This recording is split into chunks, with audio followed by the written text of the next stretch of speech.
National human rights institutions, they can help a lot. Even they can play a vital role here to implement the UN declaration. At least they can make recommendations to the government. And also they can expand their activities. They can identify their strategic plan in their annual plan on indigenous people issues. They actually can build up capacity of other organizations in terms of the indigenous people issues. We have for years been supporting the work of national human rights institutions as a key mechanism for support of implementation of all human rights. So that is one key area of work, and then we have a long history of working on the rights of indigenous peoples.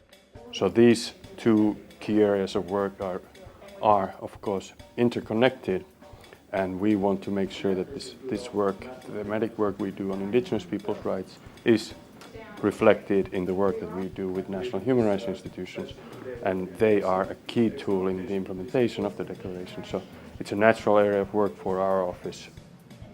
So I think it's a process of, first of all, of challenging ourselves to ensure that we actually have as a core part of our work the promotion of cultural diversity and the promotion of the rights of Indigenous peoples. I think it's putting Indigenous rights and putting cultural diversity right into the centre of the NHRI agenda.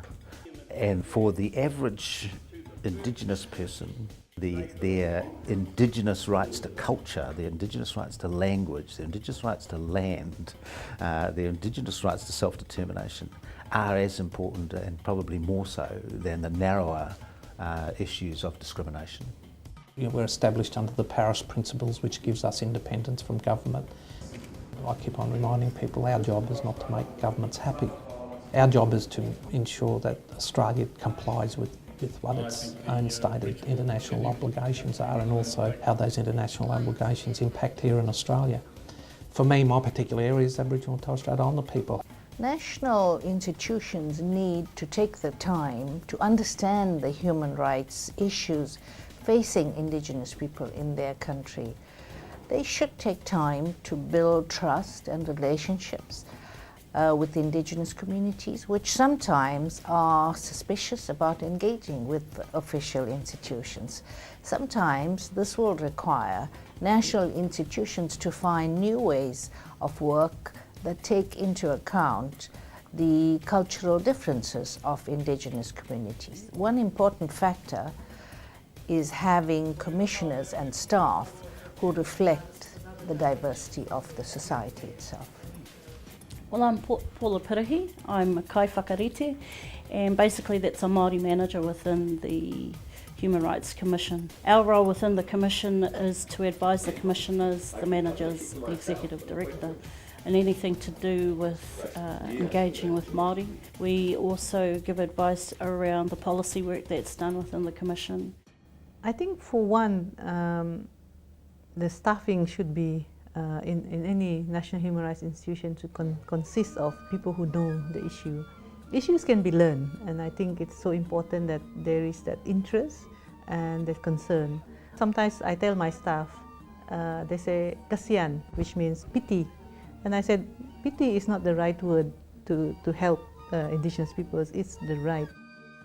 First of all, national human rights institutions should, in a sense, adopt the international standards that have been developed and that are articulated, in particular those that are articulated in the UN Declaration on the Rights of Indigenous Peoples.